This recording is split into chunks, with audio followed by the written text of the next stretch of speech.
पंजाबी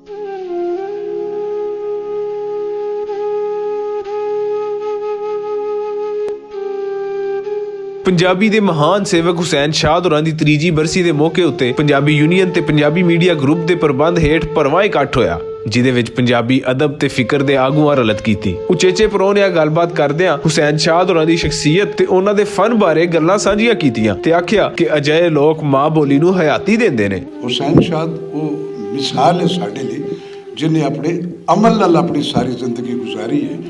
वो साडी इस अदबी तारीख का हिस्सा है और हमेशा रहेगा। अल्लाह मियाँ साढ़े उस सज्जन ते साढ़े उस दोस्त दे दर्जात बुलंद करे, असीं बड़ा मिस करने हो। हुसैन शाह साहब की जी नीयत सी वो ये सी कि वो इन्नी शफकत फरमाते सन, इन्नी अपने दिल दे विच मुहब्बत रखते सन और उस मुहब्बत नूं असीं अल्फाज नहीं दे सकते। उन्हां दी शख्सियत तो खैर तो सिवा कुछ नज़र नहीं आया।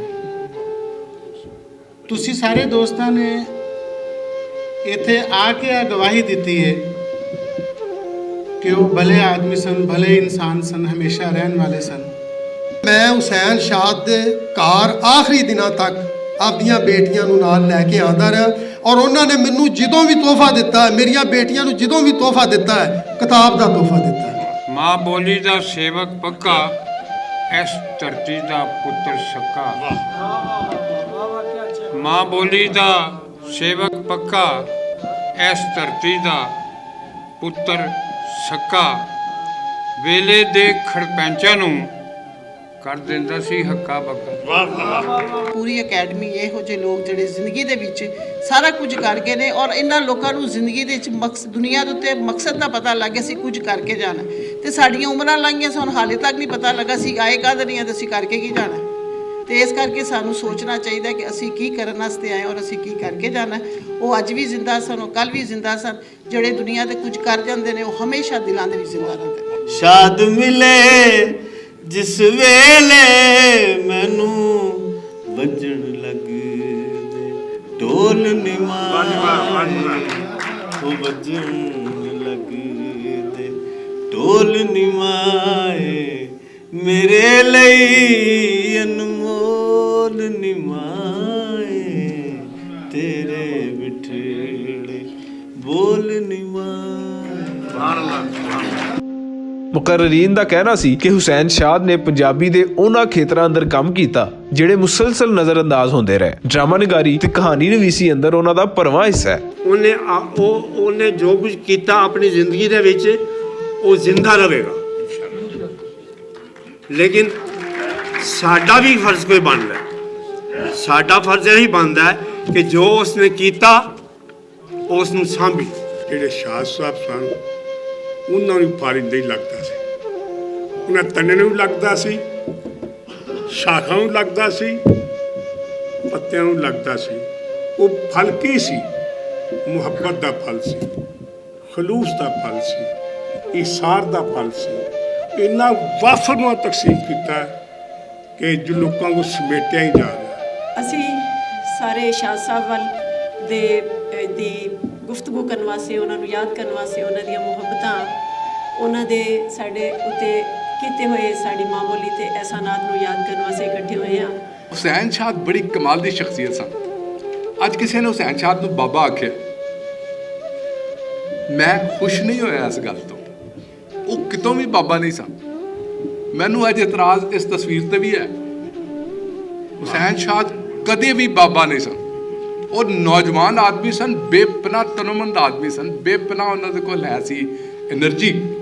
और उन्होंने एनर्जी ना सिर्फ उन्होंने शायरी, ना सिर्फ उन्होंने अफसाने, उन्होंने क्रिएटिविटी मौजूद सी, बल्कि उन्होंने गलबात भी मौजूद सी। हुसैन शाह जे राइटर के उत्ते कमेंट करना, जिन्होंने FM 95 उत्ते 3 साल प्रोग्राम रन किया, उन्होंने एक बहुत बड़ी फैन फॉलोइंग है। पंजाबी का जोड़ा FM 95 24/7 नशरियात चल रही ने और उहदे भी असी कोशिश करांगे कि हुसैन शाह साहब के किए हुए काम नूं दोबारा तो नशर कर सकीए। 2009 ਦੇ ਵਿੱਚ ਫਿਰ ਅਸੀਂ ਪ੍ਰੋਗਰਾਮ ਸ਼ੁਰੂ ਕਰ ਦਿੱਤਾ। ਇਹ ਵੀ ਪ੍ਰੋਗਰਾਮ ਕਰਦੇ ਰਹੇ, ਮੈਂ ਵੀ ਪ੍ਰੋਗਰਾਮ ਕਰਦਾ ਰਿਹਾ। ਬੜੀਆਂ ਮੁਲਾਕਾਤਾਂ ਰਹੀਆਂ। ਅੱਲਾਹ ਤਾਲਾ ਉਹਨਾਂ ਨੂੰ ਸਦਕਾ ਆਲੇ ਮੁਹੰਮਦ ਦਾ ਅੱਲਾਹ ਤਪਾਕ ਉਹਨਾਂ ਨੂੰ ਜਵਾਰੇ ਰਹਿਮਤ ਦੇ ਵਿੱਚ ਸੋਹਣਾ ਜਿਹਾ ਘਰ ਨਸੀਬ ਕਰੇ ਜੀ। ਸਾਡੀਆਂ ਹਮੇਸ਼ਾ ਦੁਆਵਾਂ ਉਹਨਾਂ ਦੇ ਨਾਲ ਨੇ ਜੀ। ਇਕੱਠ ਅੰਦਰ ਉਹਨਾਂ ਦੀ ਸ਼ਖਸੀਅਤ ਖਾਸ ਮੌਜੂ ਰਹੀ, ਕਿਉਂ ਜੇ ਹੁਸੈਨ ਸ਼ਾਹ ਹੋਰਾਂ ਹਮੇਸ਼ਾ ਮੁਹੱਬਤਾਂ ਵੰਡੀਆਂ ਤੇ ਦੂਜਿਆਂ ਨੂੰ ਨਫ਼ਰਤਾਂ ਮਿਟਾਉਣ ਦਾ ਸਬਕ ਦਿੱਤਾ। ਸ਼ਾਹ ਸਾਹਿਬ ਨੂੰ ਰਿਵਾਰਡ ਇਹ ਕੌਮ ਵੀ ਦੇਵੇਗੀ, ਇਹ ਜ਼ਬਾਨ ਵੀ ਦੇਵੇਗੀ ਜਿਸ ਦੀ ਉਹਨਾਂ ਨੇ ਰਾਖੀ ਕੀਤੀ ਹੈ। ਵੇਲਾ ਪਰਤ ਰਿਹਾ ਹੈ ਔਰ ਉਹ ਵੇਲਾ ਦੂਰ ਨਹੀਂ ਹੈ ਜਦੋਂ ਸ਼ਾਹ ਸਾਹਿਬ ਦੇ ਇੱਕ ਡਰਾਮੇ ਤੇ ਇੱਥੇ PhD ਹੋਏਗੀ, ਇੱਥੇ ਉਹਨਾਂ ਦੀ ਜ਼ਾਤ ਤੇ ਵੱਡਾ ਕੰਮ ਹੋਵੇਗਾ। ਔਰ ਉਹਨਾਂ ਦੀ ਉਮਰ ਅਸੀਂ ਕੋਈ ਇਹ ਨਹੀਂ ਗਿਣ ਸਕਾਂਗੇ ਕੋਈ 80 ਸਾਲ ਸੀ 85 ਸਾਲ ਦੀ, ਉਹਨਾਂ ਦੀ ਉਮਰ ਸਦੀਆਂ ਦੀ ਹੋਏਗੀ। ਅੰਕਲ ਦਾ ਹਮੇਸ਼ਾ ਹੁਕਮ ਇਹ ਕਰਦਾ ਸੀ ਕਿ ਤੂੰ ਪੜ੍ਹਿਆ ਕਰ, ਤੇ ਮੇਰੇ ਇਸ ਆਪਣੇ ਵਾਲਿਦ ਸਾਹਿਬ ਦੀ ਇਸ ਲੈਗੇਸੀ ਨੂੰ ਲੈ ਕੇ ਚੱਲਣ ਦਾ ਜਿਹੜਾ ਜ਼ਰੀਆ ਨੇ ਉਹ ਅੰਕਲ ਵੀ ਨੇ। ਹੁਸੈਨ ਸ਼ਾਹ ਸਾਹਿਬ ਨੂੰ ਮੈਂ ਜਿਸ ਵਕਤ ਭੱਟ ਸਾਹਿਬ ਉਹਨੂੰ ਬੁਲਾਉਂਦੇ ਸਨ ਬੜੇ ਪਿਆਰ ਨਾਲ, ਤੇ ਹੈ ਵੀ ਵਾਕਈ ਹੁਸੈਨ ਸਾਹਿਬ, ਤੇ ਉਹਨਾਂ ਨੂੰ ਬੁਲਾਉਣਾ ਹੁਸੈਨ ਸ਼ਾਹ ਗੱਲ ਬੜੀ ਦੇਰ ਤੋਂ ਪ੍ਰੋਗਰਾਮ ਚੱਲਦਾ ਪਿਆ ਹੁਸੈਨ ਸ਼ਾਹ ਸਾਹਿਬ ਦੇ ਬਾਰੇ 'ਚ, ਤੇ ਸਾਰੇ ਲੋਕ ਆਪਣੇ ਆਪਣੇ ਮਨ ਦੀ, ਆਪਣੇ ਦਿਲ ਦੀ, ਆਪਣੀ ਸੋਚ ਦੀ, ਆਪਣੀ ਮੁਲਾਕਾਤ ਦੀ, ਉਹਨਾਂ ਨੂੰ ਮਿਲਣ ਦੀਆਂ ਗੱਲਾਂ ਕਰ ਰਹੇ ਨੇ ਔਰ ਆਪਣਾ ਜਿਹੜਾ ਉਹਨਾਂ ਦੇ ਕੁਝ ਮੁਹੱਬਤ ਦਾ ਜਿਹੜਾ ਇਜ਼ਹਾਰ ਉਹ ਤੁਹਾਡੇ ਸਾਹਮਣੇ ਕਰ ਰਹੇ ਨੇ। ਤੇ ਮੇਰਾ ਖਿਆਲ ਹੈ ਕਿ ਉਸ ਬੰਦੇ ਦੀ ਬੜੀ ਵਡਿਆਈ ਹੁੰਦੀ ਹੈ ਜਿਹਦੇ ਬਾਰੇ ਇੰਨੇ ਲੋਕ ਗੱਲਾਂ ਕਰਨ। ਜਿੰਨਾ ਉਹਨਾਂ ਨੇ ਬਾਕਮਾਲ ਲਿਖਿਆ ਉਹਦੇ ਨਾਲੋਂ ਵੱਡੇ ਉਹ ਇਨਸਾਨ ਸਨ। ਵੇਖਣ ਨੂੰ ਬੜੇ ਕਮਜ਼ੋਰ ਜਿਹਾ, ਹਲਕੇ ਜਿਹਾ, ਲੇਕਿਨ ਉਹਨਾਂ ਹੀ ਤਾਕਤਵਰ ਦਿਮਾਗ ਔਰ ਜ਼ੇਨ ਉਹਨਾਂ ਦਾ ਆਖਰ ਤੱਕ ਕੰਮ ਕਰਦਾ ਰਿਹਾ। ਉਹਨਾਂ 'ਚ ਪੰਜਾਬੀ ਆਪਣਾ ਮੁਕਾਮ ਹਾਸਲ ਨਹੀਂ ਕਰ ਸਕੇਗੀ, ਉਹਨਾਂ 'ਚ ਸਾਡੀ ਨਸਲ ਬੁੱਲੇ ਸ਼ਾਹ ਨੂੰ, ਵਾਰਿਸ ਸ਼ਾਹ ਨੂੰ, ਸੁਲਤਾਨ ਬਾਹੂ ਨੂੰ, ਮੀਆਂ ਮੁਹੰਮਦ ਬਖਸ਼ ਨੂੰ ਨਹੀਂ ਪੜ੍ਹ ਸਕੇਗੀ ਜਿਨ੍ਹਾਂ 'ਚ ਇਸ ਦੀ ਤਾਲੀਮ ਨਹੀਂ ਹੋਏਗੀ। ਹੁਸੈਨ ਸ਼ਾਹ ਦੇ ਸਾਹਿਬਜ਼ਾਦੇ ਵਕਾਰ ਹੁਸੈਨ ਸ਼ਾਹ ਨੇ ਆਖਿਆ ਕਿ ਮੁਦੱਸਰ ਇਕਬਾਲ ਭੱਟ ਨੇ ਪੰਜਾਬੀ ਦੇ ਨਾਲ-ਨਾਲ ਪੰਜਾਬੀਆਂ ਨੂੰ ਵੀ ਜ਼ਿੰਦਾ ਰੱਖਿਆ ਹੋਇਆ ਹੈ। ਅੱਜ ਅਸੀਂ ਹੁਸੈਨ ਸ਼ਾਹ ਹੋਰਾਂ ਨਾਲ ਉਹਨਾਂ ਦੇ ਪਿਆਰ ਦਾ ਅਮਲੀ ਸਬੂਤ ਵੇਖ ਰਹੇ ਹਾਂ।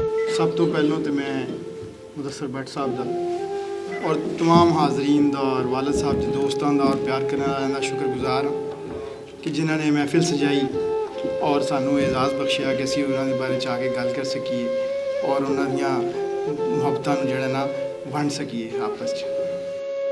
ਪ੍ਰੋਗਰਾਮ ਦੇ ਅਖੀਰ ਉੱਤੇ ਚੇਅਰਮੈਨ ਪੰਜਾਬੀ ਯੂਨੀਅਨ ਮੁਦੱਸਰ ਇਕਬਾਲ ਭੱਟ ਹੋਰਾਂ ਮਹਿਮਾਨਾਂ ਦਾ ਸ਼ੁਕਰੀਆ ਅਦਾ ਕੀਤਾ ਤੇ ਆਖਿਆ ਕਿ ਮਾਂ ਬੋਲੀ ਦੇ ਸੇਵਕਾਂ ਲਈ ਅਜਿਹੇ ਇਕੱਠ 5 ਦਰਿਆਵਾਂ ਦੀ ਧਰਤੀ ਦੀ ਵੱਡੀ ਸੇਵਾ ਨੇ ਜਿਹਦੇ ਵਿੱਚ ਪੰਜਾਬੀਆਂ ਨੂੰ ਵੱਧ ਚੜ ਕੇ ਰਲਤ ਕਰਨੀ ਚਾਹੀਦੀ ਹੈ। ਕੈਮਰਾਮੈਨ ਨਿਸ਼ਾਨ ਭੱਟ ਦੇ ਨਾਲ ਰਿਜ਼ਵਾਨ ਅਸਗਰ ਭੱਟ, ਭੁਲੇਖਾ TV, ਲਾਹੌਰ।